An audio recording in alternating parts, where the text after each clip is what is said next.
Sir Krishnanjali గారు, ఆ, ఒకటి ఇది ఆయనే అన్నాడు, నిజంగానే ఒకవేళ హనీ ట్రాప్ లేకపోతే ఆవిడ యొక్క వ్యక్తిగత ప్రయోజనాలతో ఆ సజ్జన్ జిందాల్ అన్న ఆయన్ని, నేను ఆయన యాక్చువల్గా అప్పట్లో ప్రొఫైల్స్ చెక్ చేస్తే ఆయన 66 year old person Sajjan Jindal. Of course ఏజ్తో సంబంధం లేదు. So 7th richest person in Asia అని ఈయన చెప్తున్నారు. ఓకే, కరెక్టే, అది కూడా కరెక్టే. మరి అలాంటి ఆవిడికి ఎక్కడో జగ్గైపేట, కృష్ణా జిల్లా జగ్గైపేటలో ఉన్న 5 ఎకరాల మీద ఫార్జరీ డాక్యుమెంట్ ఒకటి క్రియేట్ చేసి దాని మీద అడ్వాన్స్ తీసుకుంది అనేది కదా అసలు కేసు, అసలు ఫాల్స్ కేసు అనేది. సో అక్కడ కూడా కనీసం అక్కడ కూడా లాజిక్ మిస్ అవుతుంది. ఆయన చెప్పిందే కనుక లాజిక్ తీసుకుంటే ఓవరాల్గా ఎలా చూడాలి సార్? ఇక్కడ రెండోది ఇంకొకటి వినపడుతుందండి. సీఎంఓ వేదికగా చీఫ్ మినిస్టర్ ఆఫీస్ ఇన్వాల్వ్ అయింది కాబట్టి ఆబ్వియస్గా చీఫ్ మినిస్టర్ వైపే మరి అందరి చూపు వెళుతుంది కాబట్టి మళ్ళీ ఇక్కడ కూడా జస్ట్ లైక్ లిక్కర్ కేసులో లాగానే ఇక్కడ కూడా మళ్ళీ ఆఖరికి ఆయనే మళ్ళా జగన్మోహన్ రెడ్డి గారే ముఖ్యమంత్రిగా ఉన్నారు కాబట్టి ఆయన వైపు వెళుతుంది కాబట్టి ఉండవల్లి అరుణ్ కుమార్ గారి కొద్ది సాఫ్ట్ కార్నర్ ఉంది కాబట్టి జగన్మోహన్ రెడ్డి గారి మీద మరి ఆంజనేయులు గారితో ఉన్నటువంటి సాన్నిహిత్యంతో మధ్యలో ఒక డీల్ కోసం లేకపోతే ఒక లైసెన్సింగ్ కోసం వెళ్ళారనేది కూడా కొన్ని వార్తలు వినపడుతున్నాయి. What is your observation Krishnanjali? Suresh garu నమస్తే. ప్యానల్ మెంబర్స్ అందరికి కూడా నమస్కారం. ఉండవల్లి అరుణ్ కుమార్ ప్రెస్ మీట్, అదేవిధంగా పిఎస్ఆర్ ఆంజనేయులకు సంబంధించినటువంటి జత్వాని కేసుకు సంబంధించినటువంటి వ్యవహారం, ఈ రెండు ప్రధానమైనటువంటి అంశాల కింద మనం డిబేట్ చేస్తాం.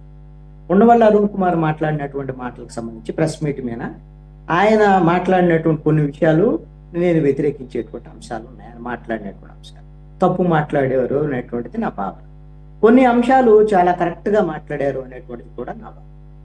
మొట్టమొదటిగా నా అబ్జర్వేషన్ ఏంటి అని అంటే, ఉండవల్లి అరుణ్ కుమారు మాజీ ఎంపీ, ఒక రాజకీయ పార్టీలో ప్రముఖంగా పనిచేసినటువంటి వాళ్ళు, కాంగ్రెస్ పార్టీలో పనిచేశారు. రాజశేఖర రెడ్డి కుటుంబంతో దగ్గరగా ఉన్నారు, జగన్మోహన్ రెడ్డితో కూడా దగ్గరగా ఉన్నారు. రాజకీయంగా చంద్రబాబు నాయుడిని వ్యతిరేకించేటువంటి స్వభావం కలిగినటువంటి పార్టీలో, కాంగ్రెస్ పార్టీలో ఉన్నారు మొదటి నుంచి కూడా. మొన్న రాష్ట్ర విభజన సమయంలో ఆయన ఎంపీగా రాజీనామా చేశారు, రాజకీయాలకు కూడా రాజీనామా చేసి ఉన్నారు. బట్ ఆయన రాజకీయ అంశాల మీదనే ఆయన ఎప్పుడు మాట్లాడుతూ ఉంటారు.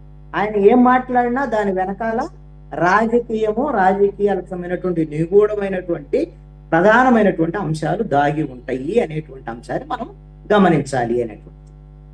రెండవ అంశము, ఏదైనా సరే ఒక వ్యక్తి ఏదైనా నమ్మినప్పుడు తను నమ్మినటువంటి వ్యక్తి కోసం అతను ఏ విధమైనటువంటి ఆరోపణలు ఎదుర్కొంటున్నా సరే అతనికి అండగా నిలబడేటువంటి స్వభావం ఉండటం అనేటువంటిది కూడా అది మంచిదే. ఎందుకు అనంటే ఆయనకు నచ్చినటువంటి వ్యక్తి ఇప్పుడు నేరారోపణలు ఎదుర్కొంటున్నాడు. మనం ఇన్ని మాట్లాడాము, ఇవన్నీ కూడా రెండు నేరారోపణలు నిరూపణ అవ్వాలి. ముందు ఫస్ట్ ఆయన జైలుకి వెళ్ళాడు, మాట్లాడాడు, ఆయనకి ఏమి నచ్చిందో వాటికి సంబంధించినటువంటి అంశాన్ని తీసుకొచ్చాడు. దాని తప్పు కూడా నేనైతే అనుకోవటం. నాకు ఉండవల్లి అరుణ్ కుమార్ మాట్లాడినటువంటి వాటిలో టెక్నికల్గా రాంగ్ అనిపించినటువంటి అంశం ఏమిటి అంటే, ఆయన మాట్లాడినటువంటి ఒక టెక్నికల్గా ఒక ప్రధానమైనటువంటి అంశాన్ని తీసుకొచ్చాడు. అసలు పిఎస్ఆర్ఏ కాదు, జత్వానీకి సంబంధించినటువంటి ఈ కేసుకు సంబంధించిన మొత్తం కేసు పెట్టడమే చట్ట వ్యతిరేకమైనటువంటి అంశము అనేటువంటి విషయాన్ని తీసుకొచ్చి ఆయన పొరపడ్డటువంటి అంశం ఏంటంటే, ఇందాక మీరు క్లుప్తంగా ఆయన అంశాన్ని రైట్ చేశారు. ఆయన అనుకున్నది ఏంటి, ఆయన ఏం చెప్పాలనుకున్నాడు, ఆయనకు అవగాహన ఈ మధ్య స్టడీ చేసి అన్నాడు కదా. మనమే మొదటి నుంచి స్టడీ చేస్తూ వచ్చినటువంటి పరిస్థితి ఉంది కాబట్టి మనం దాంట్లో క్లారిఫికేషన్ ఈజీగా ఇవ్వగలం. ఆయనకు కూడా ఇది అవసరమే తెలుసుకోవటమే. సజ్జన్ జిందాలు, అదేవిధంగా ఈ ముంబై నటికి సంబంధించినటువంటి ఆ రేప్ కేసు, ముంబైలో నమోదైనటువంటి కేసుకు సంబంధించినటువంటి వ్యవహారంలో ఆంధ్రప్రదేశ్ పోలీసులు కింద తీసుకొస్తే ఆ కేసు విషయంలో కోర్టు అనుమతి తీసుకున్న తర్వాత మాత్రమే ఇక్కడ ఎవరి మీదైనా కేసులు పెట్టాలి అనేటువంటిది నేను చెప్పాను. కానీ ఆంధ్రప్రదేశ్లో నమోదైన కేసులు అవి కాదు, ఆ కేసుతో సంబంధమే లేదు అనేటువంటి విషయాన్ని ఒక్కసారి ఆయన తెలుసుకోవాల్సినటువంటి అవసరం.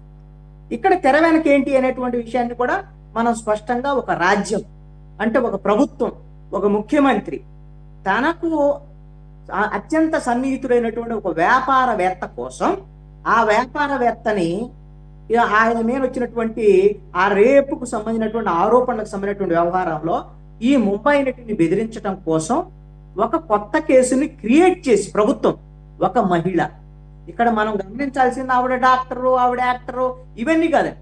ఒక మహిళ ఒక మహిళకు సంబంధించినటువంటి వాళ్ళ కుటుంబం మీద మొత్తం ప్రభుత్వం ఒక పెట్టుబడిదారుడి కోసం అన్యాయమైన కేసు పెట్టి చట్ట వ్యతిరేకంగా ఎంత దారుణమైనటువంటి పరిస్థితులు చేశారు అనేటువంటిది జగన్మోహన్ రెడ్డి దీంట్లో చేసిన ప్రధానమైనటువంటి కారణం. మిగతా వాళ్ళందరూ పాత్రదారులు, అతనే అసలు మెయిన్ సూత్రధారి. కాబట్టి ఏం జరిగిందని మనకు తెలుసు. ఇప్పుడు జత్వాని కేసులో ఎంత అన్యాయం జరిగింది ఇవన్నీ కూడా మనం మాట్లాడుకున్నాం. జత్వాని కేసులో ప్రభుత్వం ఎలా వ్యవహరించింది, పోలీసులు ఎలా వ్యవహరించారు, ఇవన్నీ చాలా సందర్భాల్లో మాట్లాడుకున్నాం. మళ్ళీ నేను దాని జోలికి వెళ్ళాను. మళ్ళీ జత్వాని మొన్న వచ్చి ప్రెస్ మీట్ పెట్టి నన్ను బాగానే ఇవన్నీ మా కేసు సంబంధించినటువంటి వ్యవహారం వాడుకున్నారు, బాగానే ఉంది, నా కేసు విషయంలో ఇంకా న్యాయం జరగట్లేదు ఈ ప్రభుత్వము అనేటువంటి విషయానికి కూడా మొన్న ఈ మధ్యకాలంలో ఆవిడ ప్రెస్ కాన్ఫరెన్స్ పెట్టింది కూటమి ప్రభుత్వం మీద. ఆ విషయంలో కూడా ఈ ప్రభుత్వం ఒకసారి మళ్ళీ రెస్పాండ్ అవ్వాలనేటువంటిది నేను గుర్తు చేస్తున్నాను. ఇది అసందర్భం కాబట్టి దాని జోలికి నేను వెళ్ళను, ఎందుకంటే డైవర్ట్ అయినట్టు. లేదు మీరు రిలవెంట్ గానే చెప్పారు, అది కరెక్ట్, అది అవసరం కూడా. ఎందుకంటే దానికి సంబంధించిన మొబైలే కాదు, ఆల్ ఎలక్ట్రానిక్ గ్యాడ్జెట్స్ ఇప్పటికీ కూడా పోలీస్ కంట్రోల్లోనే ఉన్నాయి. ఈ రోజుల్లో ప్రతిదీ కూడా మనం ఎలక్ట్రానిక్ గ్యాడ్జెట్స్లో చేస్తున్నాం. అందులోనే వాళ్ళు ఎప్పటి నుంచో చదువుకున్న వాళ్ళు ముంబై ఉన్నారు కాబట్టి ఏ అకౌంట్ ఆపరేట్ చేయాలన్నా ఫోన్ ఉండాలి కదా, ఫోన్ కానీ ఎలక్ట్రానిక్ గ్యాడ్జెట్స్ కానీ ఉండాలి కదా దానికి సంబంధించినవి. సో దానికి ఏదో ఆల్టర్నేటివ్. ఇక్కడ బలమైనటువంటి అంశం ఇంకోటి ఏందో చెప్పనండి. మొన్న ఆవిడ రెండోసారి వచ్చినప్పుడు చెప్పినటువంటి అంశాల్లో ఇప్పటికీ కూడా సజ్జన్ జిందాల్ వైపు నుంచి తన కుటుంబానికి తనకి బెదిరింపులు వస్తున్నాయి అని ఇప్పటికీ. అంటే ఈ ప్రభుత్వము ఇప్పుడు ఈ విధమైన విషయాల్లో మరి ఈ ప్రభుత్వం వైపు నుంచి బాధ్యత లేదా అనేటువంటి విషయం కూడా ఆవిడ క్వశ్చన్ చేశారు. తన మీద కేసు విచారణ ఇంకా కొనసాగటం, ఇవన్నీ అంశాలు ఇంకా బెదిరింపులు రావటం అనేది ఇది సెకండరీ. రెండవ అంశం ఏంటంటే ఏదైతే ఉన్నవల్లి అరుణ్ కుమార్ లేవనెత్తేటువంటి అంశాల్లో నేను సమర్థించేటువంటి విషయాన్ని ఇప్పుడు చెప్తాను. నేను మీకు మొన్న డిబేట్లో కూడా పిఎస్ఆర్ ఆంజనేయుల మీద ఈ కేసుకు సంబంధించినటువంటి విషయంలో కేసు పెట్టడము టెక్నికల్ గా చెల్లుబాటు కాదు అని మీ డిబేట్లో నేను చెప్పాను. ఇప్పుడు కూడా ఉన్నవాళ్ళు అరుణ్ కుమార్ అదే చెప్పాడు, ఇది కేసు ఆయన మీద పెట్టడానికి వీల్లేదు అనేటువంటి విధంగానే చెప్పాడు. ఎందుకు చెల్లుబాటు కాదు అంటే అసలు కేసు ఇబ్రహీంపట్నంలో కేసు నమోదు, అక్రమ కేసు నమోదైంది, కావాలని కేసు నమోదు చేశారు. ఇబ్రహీంపట్నం SHO అంటే స్టేషన్ హౌస్ ఆఫీసర్, అక్కడ CI, అదేవిధంగా దాని కేసును పర్యవేక్షించేటువంటి AC, వీళ్ళు సస్పెండ్ అయ్యారు, నిందితులు కూడా దాంట్లో. అంటే ఎవరు దీంట్లో పాత్రదారులు నేరుగా ఎవరు ఏ ఆదేశాలు జారీ చేసినా చేసినటువంటి వాళ్ళు వీళ్ళు, వాళ్ళ మీద చర్యలు వాళ్ళు నిందితులుగా ఈ కేసులో ఉన్నారు. ఇక విషయాలు గుర్ని ఆయన DCP SP స్థాయి అధికారి, ఆయన మీద అలా కేసు నమోదైంది అంటే ఆయన నేరుగా ఈ కేసులో ఇన్వాల్వ్ అయ్యారు. వెళ్ళి ముంబైకి వెళ్ళి ఆవిడ్ని తీసుకొని వచ్చిన దాంట్లో ఇన్వాల్వ్ అయ్యాడు. ఒక IPS ఆఫీసర్ నువ్వు ఏ విధంగా చట్ట వ్యతిరేకంగా వ్యవహరించాడు ఏంటి అనేది గతంలో చాలా సందర్భాల్లో మాట్లాడాం కాబట్టి ఆయన కూడా దీంట్లో నిందితుడు. ఇక అక్కడ నుంచి వచ్చినటువంటి వాళ్ళు ఎవరైనా సరే, ఆ తర్వాత కాంతిరాన్ టాటా విజయవాడ పోలీస్ కమిషనర్, ఆయన ఆదేశాలు జారీ చేశాడు. ఏది చట్టం ఇట్లా తీసుకురండి ఇదని ఆదేశాలు జారీ చేశాడు, రాతపూర్వకమైనటువంటి ఆదేశాలు. ఇమీడియట్ బాసు ఎవరికి, విశాల్ పుణ్యకి. కాబట్టి ఆయన మీద కూడా ఖచ్చితంగా విచారణ జరగాల్సిందే, కానీ నిందితుడుగా కాకుండా ఆయన విచారణ జరిపి ఆయనకు కూడా మోటివ్స్ కింద ఉంటే ఆయన విషయంలో కూడా విచారణ తర్వాత ఆయన నిందితుడిగా చేర్చడం అనేది జరగాల్సినటువంటి అవసరం. ఇక ఆ తర్వాత ఎవరి దగ్గరకు వచ్చారు, ఎక్కడో CMO ఆఫీసులో ఒక సమావేశం పెట్టి కుట్ర చేసి ఏం చెప్పారట, CPకి చెప్పారట, మీరు ఇట్లా పోయి తీసుకురండి, ముంబై నటిని తీసుకురండి, ఆదేశాలు జారీ చేశాడు. ఏమన్నా రాతపూర్వకంగా ఆదేశాలు జారీ చేశాడు ఆయన? ఏంది రాతపూర్వకంగా ఆదేశాలు జారీ చేసే అధికారం ఉందా? ఏంటి ఆయన అధికారము? ఇంటెలిజెన్స్ చీఫ్ మాత్రమే, ఆయనకి రాతపూర్వకమైనటువంటి ఏ విధమైన ఇచ్చే అధికారాలు లేవు. ఇంటెలిజెన్స్ చీఫ్ చెప్తాడు, ఏది పడితే చెప్తాడు. నువ్వు చట్టం ప్రకారంగా IPS ఆఫీసర్ ఏం చేయాలి, SHO ఏం చేయాలి, వాళ్ళకందరికి చట్టాలు ఉన్నాయి. విన్నారనుకోండి ఇట్లానే నష్టపోతారు. ఇప్పుడు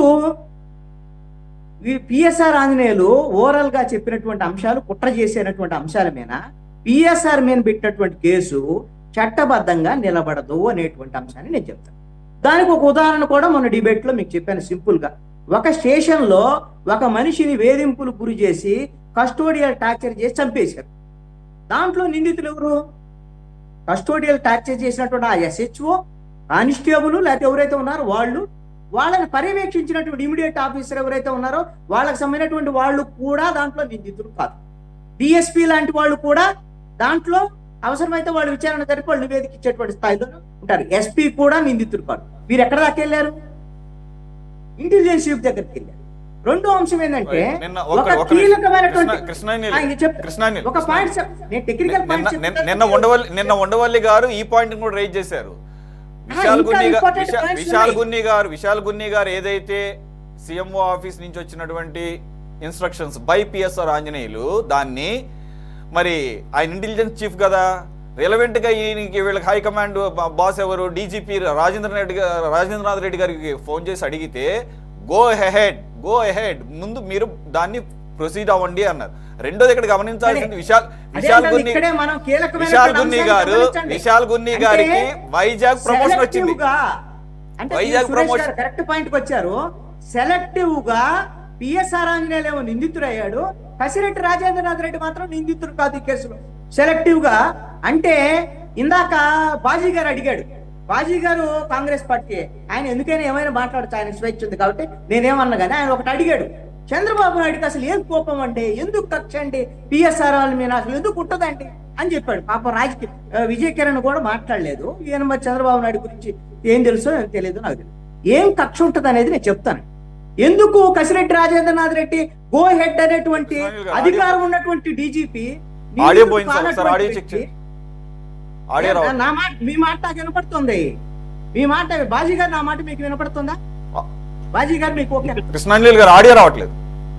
మీ మాట నాకు వినపడుతుంది. బాజీ గారు నా మాట ఓకే, మీకు ఓన్లీ సురేష్ గారికి వినపట్ల. ఓకే, ఇక్కడ ఎవరైతే కసిరెడ్డి రాజేంద్రనాథ్ రెడ్డి డీజీపీ, విశాల్ గున్నీకి బాస్, ఆయన పిఎస్ఆర్ ఆంజనేయులు బాస్ కాదు, ఆదేశాలు జారీ చేసే అధికారం కూడా లేదు. కానీ కసిరెడ్డి రాజేంద్రనాథ్ రెడ్డి గో హెడ్ నువ్వు వెళ్ళు ముంబై తీసుకురా అని చెప్పిన తర్వాత కానీ కసిరెడ్డి రాజేంద్రనాథ్ రెడ్డి మీద కేసు పెట్టారు. ఎందుకు పెట్టలేదు? మరి పిఎస్ఆర్ మీద ఎందుకు కేసు పెట్టారు? ఎందుకు అని అంటే చంద్రబాబు నాయుడికి పిఎస్ఆర్ మీద ఉన్నటువంటి కోపం ఏంటంటే వ్యక్తిగతమైనటువంటి కాదండి. జగన్మోహన్ రెడ్డి ప్రభుత్వంలో కీలకంగా ఇంటెలిజెన్స్ చీఫ్ గా ఉండి రాజకీయంగా తమకి ఇబ్బంది గురి చేసేటువంటి విధంగా ప్రతిపక్షంలో ఉన్నటువంటి చంద్రబాబు నాయుడిని, తెలుగుదేశం పార్టీని ఇబ్బంది గురి చేసేటువంటి విధంగా వ్యవహరించాడు పిఎస్ఆర్ ఆంజనేయులు. కాబట్టి పిఎస్ఆర్ ఆంజనేయులు టార్గెట్ అయ్యాడు ఈ ప్రభుత్వానికి. ఎలాగైతే వైఎస్ఆర్ కాంగ్రెస్ పార్టీ ప్రభుత్వం ఉన్నప్పుడు ఆ రోజున తెలుగుదేశం ప్రభుత్వంలో ఇంటెలిజెన్స్ చీఫ్ గా పనిచేసినటువంటి ఏబి వెంకటేశ్వరరావు ఏ విధంగా అయితే టార్గెట్ అయ్యాడో అలాగనే ఈయన కూడా ఈ రోజు టార్గెట్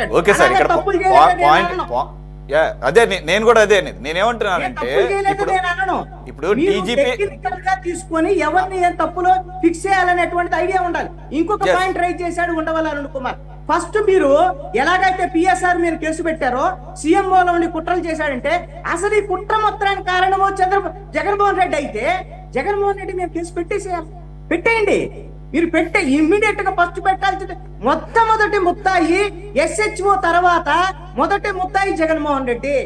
జగన్మోహన్ రెడ్డి మీద కేసు ఎందుకు పెట్టాను అంటే పిఎస్ఆర్ అనేటువంటి వ్యక్తి ఇండైరెక్ట్ గా నువ్వు అసలు ఏ విధమైనటువంటి అఫీషియల్ ఆధారాలు లేనటువంటి వ్యక్తి మీద నువ్వు కేసు పెట్టినటువంటి వాడివి. ఎందుకు జగన్మోహన్ రెడ్డి మీద ఎందుకు కేసు పెట్టావు? ఒక నిమిషం ఓకే కృష్ణాంజలి గారు మీ పాయింట్ అర్థమైంది. ఇక్కడ ఈ విషయం ఏంటంటే according to the statement given by Vishal Gunni గారిని కదా పిఎస్ఆర్ ఆంజనేయులు గారిని ఇప్పుడు ఆయన్ని కేసులో పెట్టింది. రెండోది ఆయన యాక్చువల్గా వైజాగ్కి ప్రమోషన్ మీద వెళ్లాల్సిన వ్యక్తి విశాల్ గున్ని గారు. ఇది అదే సమయంలో ఈ ఆపరేషన్ కంప్లీట్ ప్రమోషన్ గానీ లేకపోతే అదే ఆపేటువంటి శక్తి ఎవరికి ఉంటది, అధికారం ఎవరికి ఉంటది? ఇమీడియట్ బాస్ అయినటువంటి సిపికి ఉంటది, అదే సార్ డీజీపీ కాదంట్లా. మీరే అన్నారు కదా టెక్నికల్ గా చూస్తే ఒక రకంగా ఉంది. కాకపోతే ఇక్కడ డీజీపీ ఆఫీస్ నుంచి కాదు కదా మొత్తం మంత్రాంగం నడిచింది, సీఎంఓ ఆఫీస్ నుంచి. అక్కడ కూడా పిఎస్ఆర్ ఆంజనేయులు గారు ఆధ్వర్యంలో మరి డీజీపీ సీఎం ఆఫీస్ నుంచి అడిగితే సీఎం ఎందుకు నిందితుడు కాదు చెప్పండి. రైట్ అది నిన్న ఉండవల్లి గారు కూడా అన్నారు. మీకు జగన్మోహన్ రెడ్డి గారు ఆ రోజు నిందితుడుగా లేనప్పుడు పిఎస్ఆర్ ఎలా నిందితుడు అవుతాడు? నేను ఒక్కటి రేపొద్దున కేసులు నిలబడతాయా లేదనేది సెకండరీ అండి. ఇవన్నీ కూడా కేసులు పెట్టేద్దాం. పెట్టేసేసిన తర్వాత ఇప్పుడు మీరు గమనించండి, జత్వాని కేసుకు సంబంధించినటువంటి వ్యవహారంలో మీడియాలో జరిగిన ట్రయల్స్ కానీ తెలుగుదేశం పార్టీ వాళ్ళు చేసినటువంటి వ్యవహారం కానీ ఇవన్నీ ఎంత ఇదిగా వైఎస్ఆర్ కాంగ్రెస్ పార్టీని టార్గెట్ చేస్తూ వాటి నిజంగా వాళ్ళంతా చేసిందే, కానీ చర్యలు ఏవి అంటున్నాను. అంటే మీ రాజకీయ అవసరాల కోసం సెలెక్టివ్ గా మీ ఇష్టం వచ్చినట్టుగా వెళ్ళేటప్పుడు ఇప్పుడు ఉండవల్లి అరుణ్ కుమార్ లాంటి వాళ్ళు కూడా ఆయన సెలెక్టివ్ పాయింట్స్ ఆయన ఎంపిక చేసుకొని ఆయన కూడా కోచ్ చేస్తున్నాడు. ఇది ప్రభుత్వానికి సంబంధించినటువంటి అంశము. ప్రభుత్వం ఎప్పుడు కూడా వైఎస్ఆర్ కాంగ్రెస్ పార్టీ ప్రభుత్వం సెలెక్టివ్ గా కొంతమందిని టార్గెట్ చేసినట్టుగా వీళ్ళు కూడా కొంతమందిని టార్గెట్ పాయింట్ ఏంటంటే ఇప్పుడు మనం అందరం కూడా ఎంతో కొంత కీన్ గానీ అబ్జర్వ్ చేస్తున్నాం కదా. సెలెక్టివ్ గా టార్గెట్ చేసినా గానీ రీజనబుల్ గా ఉండాలి, కన్విన్సింగ్ గా ఉండాలి. ఇక్కడ నేను ఎలా కన్విన్స్ అయ్యాను, రేపు నిలబడాలి కదండి. అవును సార్. ఇప్పుడు ఒకటి విశాల్ గున్ని గారి విశాల్ గున్ని గారు కనుక నేను ఆ స్టేట్మెంట్ ఇవ్వలేదు అని చెప్పేసి రివర్స్ అయితే మొత్తం కూడా మీరు అన్నట్టు మొత్తం మొదటికి వస్తుంది. చూద్దాం. విశాల్ గున్ని స్టేట్మెంట్ ప్రకారంగా కూడా విశాల్ గున్ని ఎన్నైనా చెప్తాడండి.